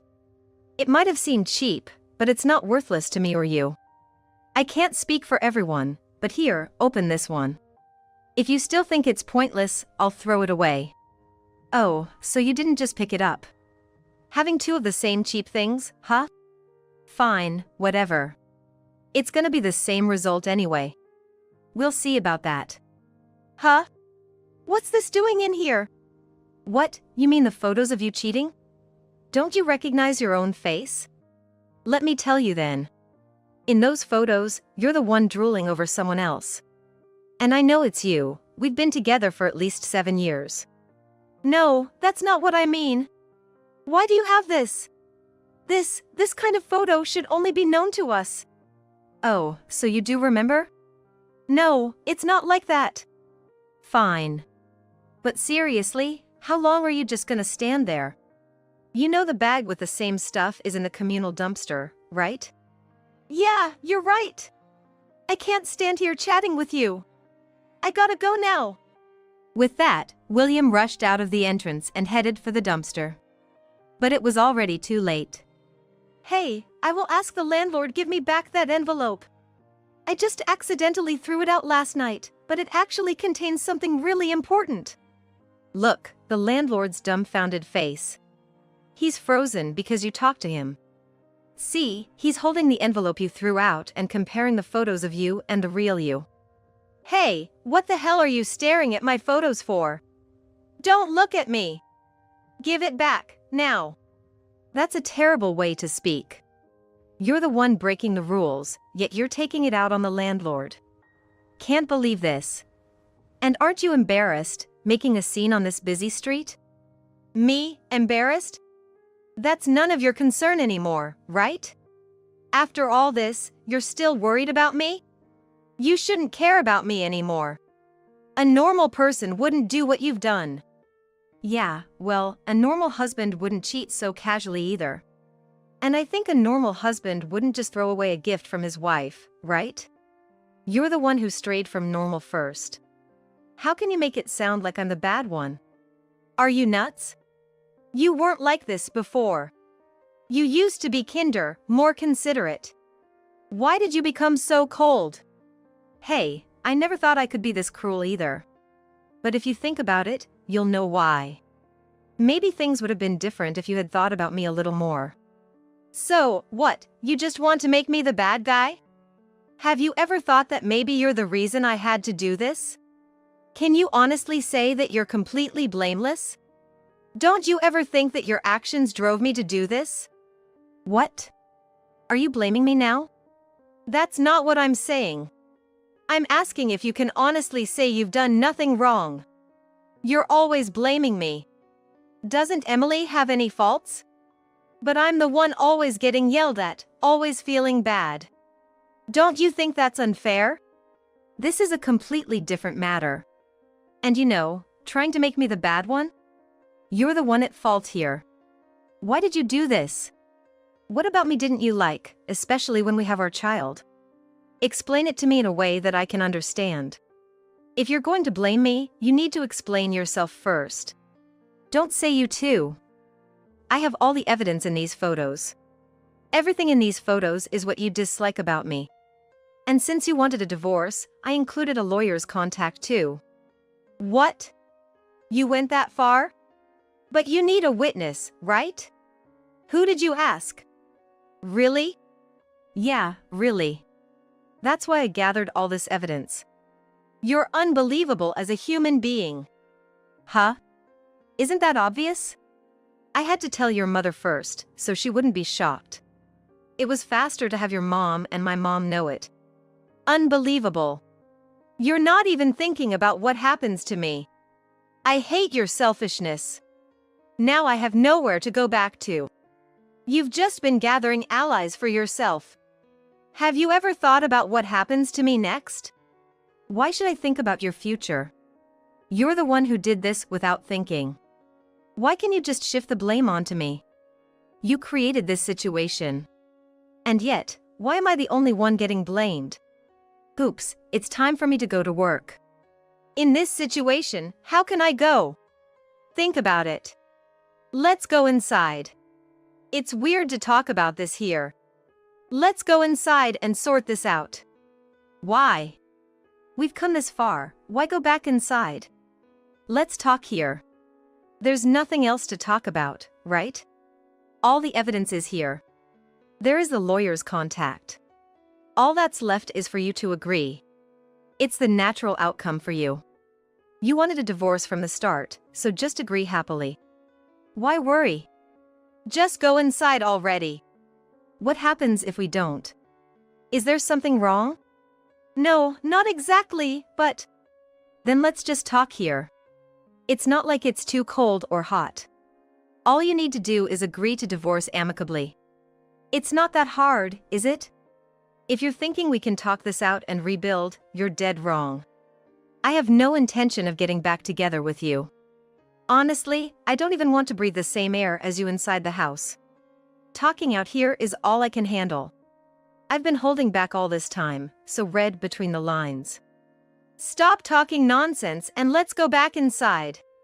Stop making a fuss. Just listen to me.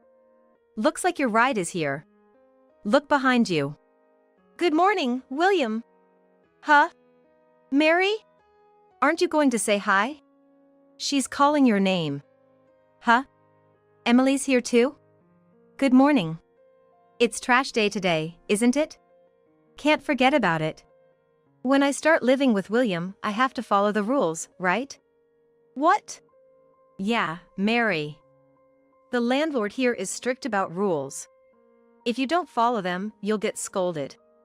Right. I'll be careful. But why have you been silent all this time, William? I came all this way. Aren't you going to hold my hand and say good morning like usual? What's this? Mary, how do you know Emily? I was planning to keep quiet until you were officially divorced. But Emily said the divorce is happening soon, so maybe it's time to spill the beans.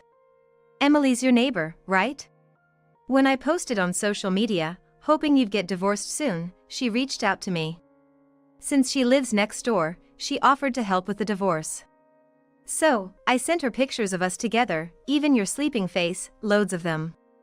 Ever since Emily told me, I've been looking forward to it. You two talking here means you've heard everything, right? Why? That's how it is.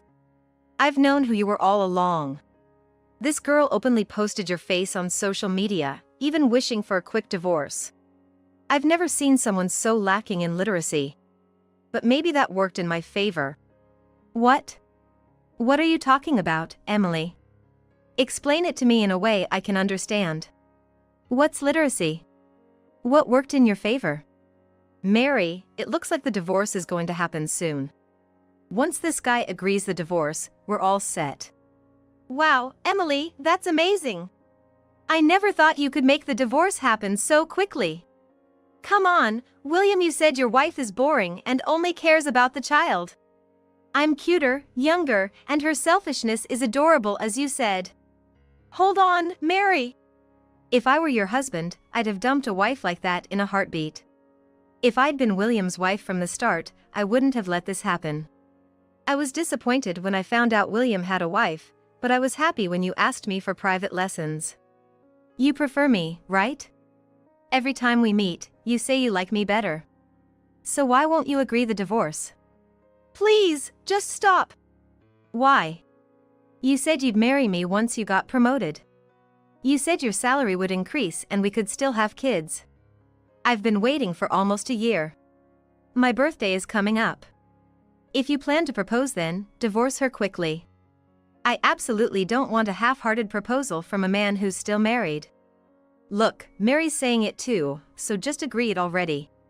Mary won't wait forever, you know? A younger, prettier face is better, right? Mary will get older too, and it's better to have kids sooner rather than later. Right? Emily agrees. Look, she's saying it too. You've grown apart from your wife, haven't you? I heard your daughter is already 5. Your wife can manage on her own. She's a nurse, right? She'll be fine. Here, this is the divorce papers with your wife's name. It might be easier for you to make up your mind, Mary. Why don't you have William check it? Wait. Okay, here you go. William, huh? What's wrong? The wife's name is Emily. Wait, what? Emily is William's wife? They have the same name? Stop it! Enough already! What? What's going on? What's happening here? Watching the two panic, I couldn't help but burst into laughter. That was too funny. Why is Emily laughing? What's so funny? Hey, Mary. You still don't get it? Huh? What? You're beginning to understand but can't put it into words, right? If you say it out loud, you'll have to admit you were deceived. I've had enough! Tell me. What have I been deceived about? I'm not just the woman next door, I'm his wife. The unattractive, old lady who only cares about her child. The wife you've been mocking all this time, that's me. No way! Didn't you find it strange at all? Why would a neighbor help with a divorce? Collecting photos, what did you think that was for? Didn't you question it even once? Wait! How could I have suspected that? I trusted you completely. You chose to trust blindly. Sure, I lied, but you believed it. I never thought it would work this well. I even wondered if you'd take me seriously at all. You both must have thought you had me fooled completely. Thanks to you, I collected the kind of photos William had. You didn't think such photos existed, right? Since they came from the person involved, of course, I knew. That's awful. You tricked me? Sounds terrible when you put it like that. But, well, you two are more reprehensible. Who cheats on their spouse knowing they're married? Thankfully, there's a system for people like you. I'll gladly use it. Don't mess with me. What you did is the worst. Lying so casually. You just said it, right? It's wrong for children to lie, but okay for adults. You teach Olivia not to lie, then what about you? You're doing the opposite of what you preach. You can't possibly think it's only okay for you. Of course not. I know I'm in the wrong too. But this was the only way. Olivia understands that. Plus, as I showed earlier, your mother and my mother know too. That's what's so annoying. Oh well, it doesn't matter anymore. Look behind you. Huh? Mom. William, you better brace yourself. And with that, William's mother-in-law appeared from behind and slapped William's cheek. Ow! Your pain will heal if left alone. It's nothing compared to the suffering Emily and Olivia went through. Do you even realize the awful things you've done? Hey, who's this lady? You're William's mistress, right? You knew he had a family, yet you still got involved. William is at fault for approaching you, but you could have rejected him. That would have spared everyone this pain. Enough, William. Divorce Emily right now. You've seen the divorce papers, right? Divorce her for Olivia's sake and never show your face at our house again. Why? Why are you rejecting me too, Mom? Emily and Mom have given up on me. What am I supposed to do now? I've lost my place to return to. What am I supposed to do? Hey, William. I'm here, aren't I? We can always be together. So just divorce your wife quickly and let's be together. Shut up. It's all your fault for flirting with me in the first place. I was fully aware I had a family. Yet, you're the one who swayed my resolve. Everything is your fault. What? Are you kidding me? If that was the case, you shouldn't have approached me from the start. And what do you mean I flirted with you? That's ridiculous. You're the one who looked at me that way, right? Well, whatever. I'm over it. Do whatever you want. I don't care about you anymore. Bye. With that, Mary quickly left the scene. Before I knew it, the landlord had also disappeared, leaving just me, William, and his mother-in-law. That's the situation. I've said all I needed to say, so I'm going home now. Oh, William, let me tell you something. Emily has already consulted a lawyer. No matter how much you struggle, there's no escape. Be prepared for that. Come on, Emily, let's go. We need to pack your things. William, go to work. You're an adult. Emily and I will take refuge, so don't expect to see us again. Guided by his mother-in-law, I went back to my apartment to pack my things. Around noon, I received a tearful call from William, who must have gone to the office. Hey, what should I do? Mary reportedly told my boss that I've been harassing her. It's not true, but I'm about to be investigated. What do you think I should do? Hey, do you really think I can answer that? This has nothing to do with me anymore. It's a problem between you and Mary. Oh, by the way, I've been blocked, so can you pass a message to Mary? I've reported everything to your family, so make sure to pay child support. That's awful. That's how it is, so don't call me anymore. Good luck. Wait for me. I hung up the phone mid-conversation and set it to reject further calls. Long time no see. Really, it's been a while, Emily. I'm sorry for all the trouble William has caused. It's okay. It's all settled now, and you're not to blame. I appreciate you saying that. Did you manage to finalize the divorce process? Yes, I managed. William got fired for false accusations by Mary. I thought so. He was ranting about that when he came to our house. He came over even though you told him not to? Yes, he did. But I didn't listen to him and called the police and even sprinkled salt on him. That's so like you. Right? What about that woman? Yes, Mary's parents with her came to apologize to me. That's good. Is Olivia doing okay? Thanks to you, she's doing fine. She's managing well even without William. Recently, he's been away a lot, hasn't he? I wonder if Olivia even cares? I think so. Towards the end, she didn't even ask about her father. That's terrible of William, making his daughter feel that way. He used to be a good father, but what can we do now? I plan to live my life facing Olivia properly. I'm sorry for the trouble. But I'm relieved we can meet like this occasionally. If you ever have any trouble with Olivia, let me know. I'll help however I can. Thank you. Olivia still sees you as her beloved grandmother. I'm a doting grandmother, after all. Occasionally meeting with my mother-in-law like this, we share updates and live happily. I keep Olivia's well-being my top priority and plan to continue living that way. I'll be happy enough for both of us. I can't believe my husband, for some reason, is marrying another woman. You were saving up for our wedding, right? So, that's basically my money, huh? Thanks for saving it all up. Catherine, you're such a great woman. While I'm struggling to comprehend the wedding itself, Tyler just keeps spouting nonsense. It means he stole the money I had been carefully saving for our own wedding expenses. Huh? You didn't know? I tilted my head in confusion. They shouldn't be able to get married so casually. I hope you find happiness, I said with a smile, leaving the detestable wedding behind. But behind that smile was a flame of revenge. I'm Catherine, 26 years old. Catherine, you're so kind, is what I've always been told since I was a child.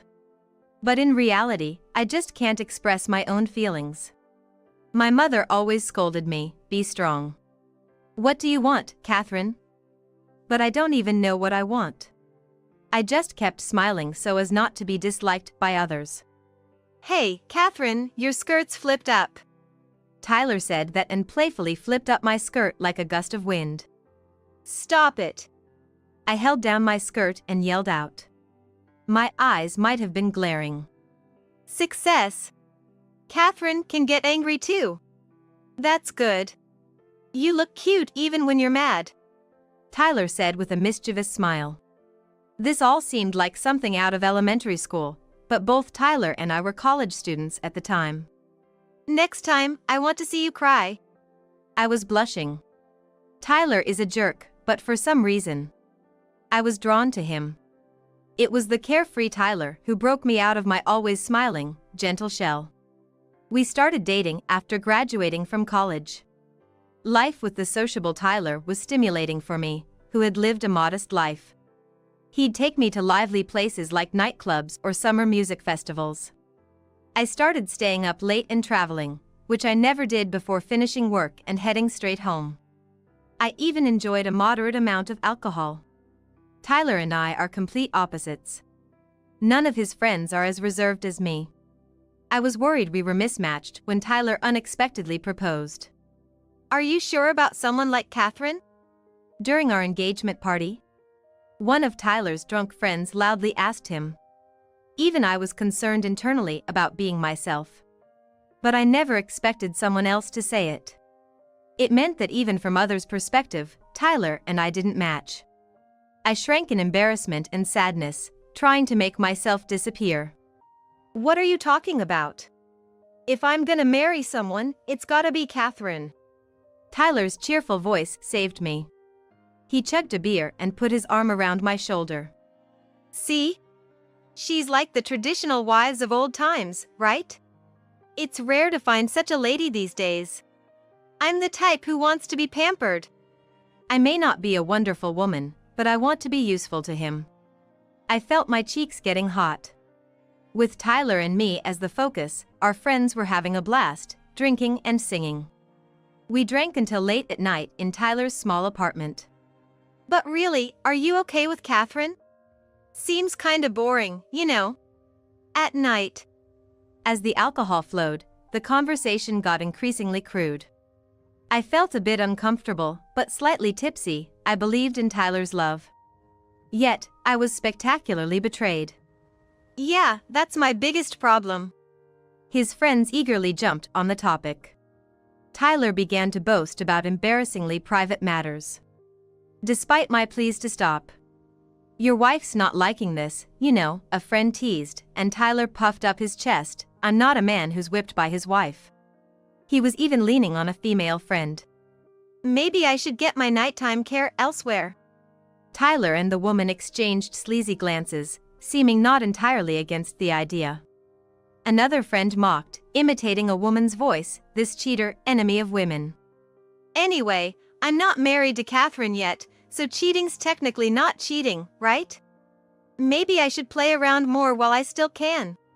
Tyler's joking words didn't sound like a joke. He was embracing the woman, clearly crossing a line of friendship. Tyler, you've had too much to drink. Let's take a break. I pretended to be concerned to separate them. Tyler, man, you're the worst. Cheating's not okay, married or not. A friend laughed and lectured. Though they weren't really defending me, Tyler seemed to calm down momentarily.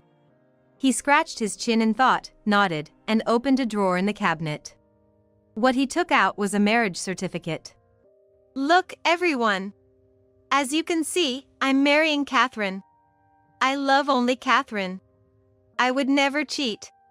He declared it while being terribly drunk, swaying his body unsteadily. We had filled out that marriage certificate right after he proposed. It was decided that our marriage registration and wedding would take place about a year later, on November 22nd. We would start living together after that. As Tyler declared his intention, everyone cheered and congratulated us, and I was immersed in joy. But the warmth in my heart rapidly cooled after that. All right. I'm off. Tyler carelessly stuffed the certificate into his pocket and left the house. Several friends happily followed him. I stayed because many friends were still there. A decision I'd soon regret. Congratulations on your marriage. Just a few minutes later, Tyler and his friends returned, unusually high-spirited. Unbelievably, they had actually submitted the marriage certificate. "We'll go to the office together, okay?" Our happy promise was shattered by a drunken whim, and the next day, after the friends had left, I silently cleaned the terribly messy room. Empty cans were scattered even to the bathroom, food spills everywhere, a depressing sight. After a while, Tyler woke up, but I didn't want to see his face. As I silently cleaned, Tyler came up to me. Sensing something was wrong. "What's up, you mad?" "It bums me out when someone's not into having fun with everyone. My friends are your friends, right? I wish you'd get along with them. Thanks for cleaning up. You're such a traditional wife, always so considerate. If I'm gonna marry, it's definitely gotta be you, Catherine. Seriously. I love you." I was disgusted by his smooth talk, but felt my heart soften as he embraced me with his large frame. "I'm really sorry about last night. I know you're not into wild parties. How about we go for a relaxed date at the aquarium next time?" "Yeah." Despite everything, Tyler is kind. No use crying over spilled milk. We can just make our wedding day our anniversary. I was thinking of a modest ceremony, but Tyler would probably want to invite a lot of friends. He's the type who wants to enjoy his big day in a flashy way.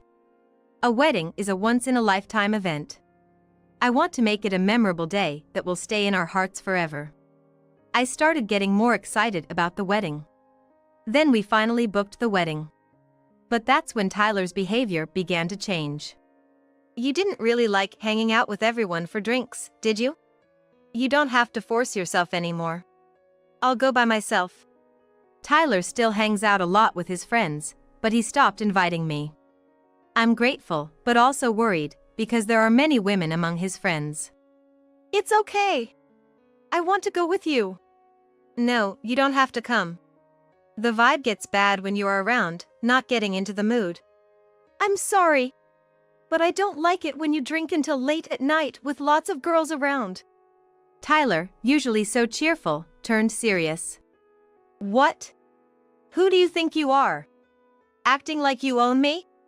If you keep butting in, we can break up right now." I clamped my mouth shut. Is it really okay for us to move forward like this? Are you really okay getting married? Even my mom, who I hadn't consulted, started to worry. Maybe my anxiety was showing. "It's okay," I replied with a smile, but my mom didn't smile back. "I think he's a really nice guy, sociable. But you're the one who knows him best, Catherine. Don't you think there's something off? You know the saying, keep both eyes open before marriage and one eye closed after. You need to really see Tyler clearly now." It's okay. I interrupted her.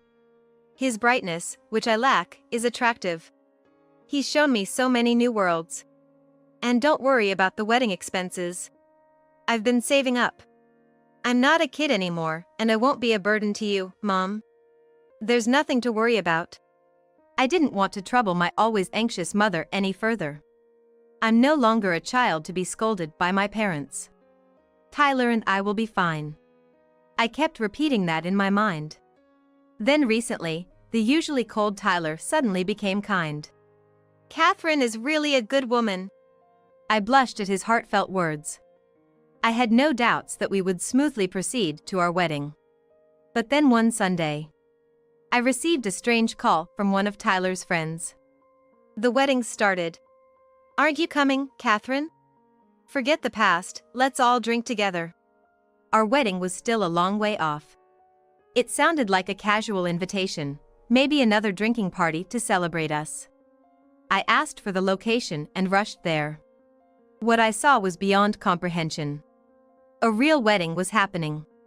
Tyler, dressed in a tuxedo, was being congratulated as the groom. A rented restaurant was filled with friends, all merry with drinks. As I froze at the entrance, one of his friends cheerfully approached me. "You're late," he said. Tyler, in a great mood, frowned. "Hey, look, an uninvited woman showed up." Next to him, the bride, Katie. One of his friends, laughed loudly. I remember once at a drinking party, Tyler and Katie were getting too cozy. Their closeness was uncomfortable, but now it all makes sense. Looking around the venue, I found Tyler and Katie looking demure. This wasn't a bad joke. It was a real wedding. "What's going on?" I managed to ask in a shaky voice. Tyler, without a hint of remorse, answered casually. "It's a wedding." "Huh? You thought we were still dating? You're joking, right?" Tyler laughed so hard he held his stomach. "Wow, you're really naive. You're perfect for a wedding. Naive and easy to manipulate." Tyler patted my back mockingly. Then he whispered in my ear. "I really loved you, you know. Because you're such a good woman. A woman like you, I've never met before." Normally, those would be sweet words, but they felt so sarcastic. "But you know, it's boring. You're happy being called a good woman? Hilarious. It means you're convenient, you know? I only dated you for fun, but in the end, you were just about the money. Thanks, Catherine. Your money made this fancy wedding possible." His words hit me like a lightning bolt. Could it be? No, that's impossible. But I couldn't be hesitant anymore. The unbelievable was happening. "Did you use my savings?" "Bingo." Embarrassed, sad, but more than anything, furious. A boiling rage surged up from within me. I'd never hated someone so much in my life. "Hey, you were saving for our wedding, right? So, it's my money, right? Thanks for hoarding it for me. You're really a good woman, Catherine." Tyler's words were like a slap in the face. "I'll be happy enough for both of us." I understood what Tyler meant. But it was absurd. "Huh? You didn't know?" I tilted my head and just stated the fact. "You can't marry Katie, you know." Tyler looked clueless, making me burst into laughter. He's the naive one. The wedding, more like an extension of a drinking party, was loud, but everyone was dressed up. Me, crashing in casual clothes, must look like a pathetic ex-girlfriend. Tyler's parents, who I met for a marriage introduction just half a year ago, glared at me openly. Couldn't they see Tyler's untrustworthiness? His friends were no different. I realized the absurdity of Tyler's surroundings. "Hope you find happiness," I said with a smile, leaving the detestable wedding behind. But behind that smile, I was burning with thoughts of revenge. 30 minutes later, Tyler trudged back to his apartment. I had anticipated this, so I was waiting in front of his place. As soon as he saw me, Tyler lunged at me. "Why did you do that?" "Do what?" "The marriage. Why am I married to you?" He thought I had somehow interfered, so he immediately submitted the marriage registration with Katie at the office. But of course, it was too late. "You're the one who got married on your own. You controlling woman. Quiet on the outside, but doing crazy stuff." Tyler, with teary eyes, had a red, swollen cheek. Probably hit by Katie. "It's you who did things on your own, Tyler. You're the one who submitted the marriage certificate." "Huh? Why would I do such a thing?" I thrust my smartphone in Tyler's face and played a video. It showed the day Tyler and I registered our marriage. "I'll make Catherine happy for a lifetime." He was shouting something unimaginable in the current situation. A drunk Tyler and his friends had submitted the marriage certificate on a whim. An undeniable fact. And he had completely forgotten about this significant life event. "No way!" Tyler snatched my phone and repeatedly watched the short video. This video was posted on social media by one of his friends. It was one of those posts that automatically delete after 24 hours. So by the time Tyler and his friends sobered up, it was no longer visible. Reluctantly, but technically, it was our marriage registration day. Thinking it would become a funny story years later, I had saved the video. But the power of self-deception is scary. I never imagined Tyler had forgotten he was married. Love is blind, they say, but my eyes were severely clouded. Tyler, always appearing fun and sparkling, was just an irresponsible, flippant man. Get a divorce quickly. Why should I be married to someone like you? Ridiculous. Tyler started to throw a fit, shifting all the blame. I regretted marrying such a man, but what's done is done. Might as well use this situation. Fine, but I have a condition. Tyler fell silent for a moment. Return my money? An obvious request. But Tyler approached me, face red with anger. Huh? I already spent it. You're such a miser. Like I said before, you were saving for our wedding, right? So, it's my money. Well, the bride changed, huh? When I checked online banking, Tyler had taken over $60,000. This was not just the money saved since our engagement, but what I had been saving since starting work. It's not your money. It's theft, I said firmly. Then a voice came from behind. It's not theft. Turning around, Katie was there. Tyler quickly covered his swollen cheek, but Katie seemed in a good mood again. They had apparently had a dispute about not being able to marry, but Katie had come back to Tyler. What? You didn't know? If a family member takes money from another family member, it's not theft. Katie, looking like she couldn't even do multiplication, smugly displayed her knowledge. Tyler, you're lucky. Being married saved you. Theft is when you steal someone else's money. If it's a husband taking his wife's money, it's okay. The police won't arrest you. There's no reason to return it. Tyler's expression brightened. Really? Really, Mom said the same thing when she stole all our savings and ran off with some guy. What a joke. I didn't see the humor, but Tyler and Katie were rolling with laughter. It dawned on me then, Tyler and I live in completely different worlds, even in what we find funny. Hey, I want to know something. How did you withdraw the money? Tyler puffed out his chest and explained. Remember you told me you were saving money for our wedding? I almost laughed at how serious you were. But then I thought, if you're saving for me, I should take it, right? So, I borrowed your passbook. Tyler had grown bored of me despite our engagement. But he found me useful. When he was being kind to me for a while, he had been searching my room for the passbook. He apparently peeked at my PIN when I was using the ATM. I see. Tyler bowed his head slightly. Thanks for marrying me. This $30,000 is like a wedding gift to me and Katie, right? I asked again, determined. So how did you withdraw the money? I checked the transactions, and it looks like $30,000 was withdrawn all at once at the bank. Maybe Tyler disguised himself as a woman and went to the bank, but that would be too obvious. The only other person who could withdraw the money was Katie. High amounts usually require ID verification, right? Don't tell me someone impersonated me? Katie visibly reacted. Then confessed without remorse. I went in with no makeup and a mask, and nobody suspected a thing. Plain faces have no personality, so we all look the same. But honestly, walking outside without makeup was so embarrassing. I can't believe you show your plain face like that, Catherine. I couldn't stand it. Katie laughed heartily. She obviously didn't have the knowledge she pretended to. I see, so that means you're also a thief, Katie? Even if Tyler can't be charged because he's family, you're a stranger, so the police would arrest you, right? Tyler and Katie exchanged a look and murmured, as their faces turned pale. I didn't do anything.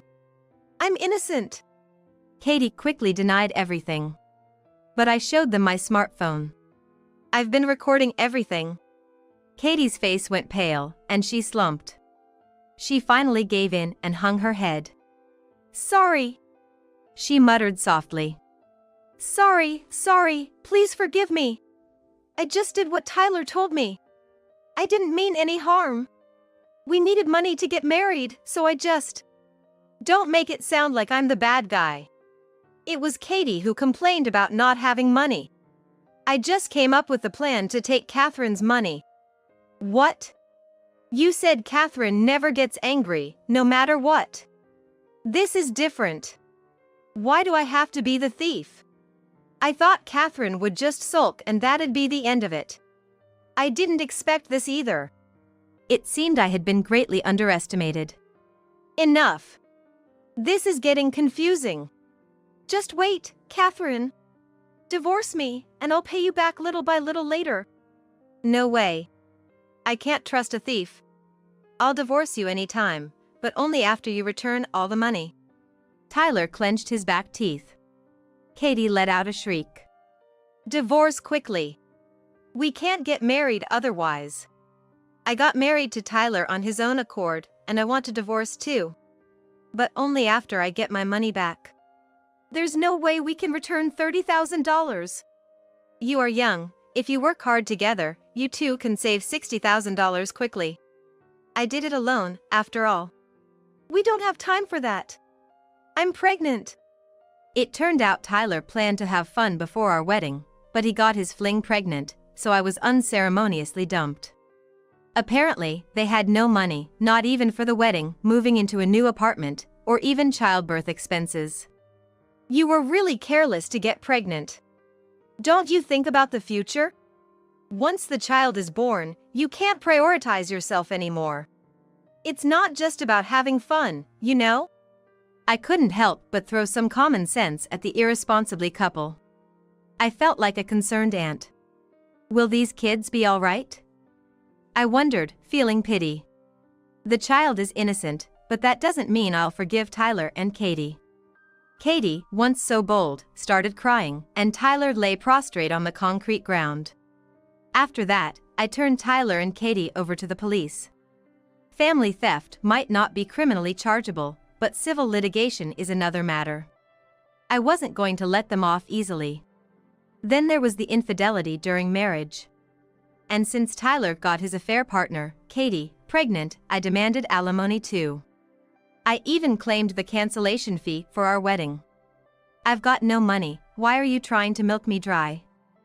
Tyler cried out in anger, but I told him, this is how the real world works.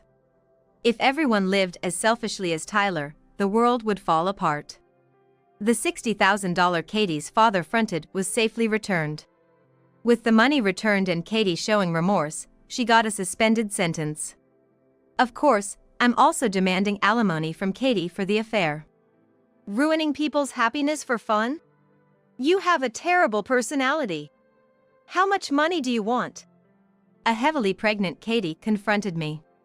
I thought she came to apologize, but instead, she said this. It's only right to get back the money that was stolen, and I didn't demand alimony because I wanted more money.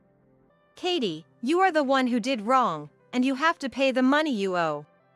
I responded politely, but Katie just wailed and cried. After getting the $60,000 back, I divorced Tyler. Tyler and Katie apparently got married. But their honeymoon period was anything but sweet. They had no money and were living with Katie's father. He paid the $60,000 and was making sure they repaid it by watching them strictly. Both worked at a factory owned by a friend of Katie's father, not allowed to slack off or enjoy any entertainment. Katie, being healthy, wasn't given a break until just before childbirth.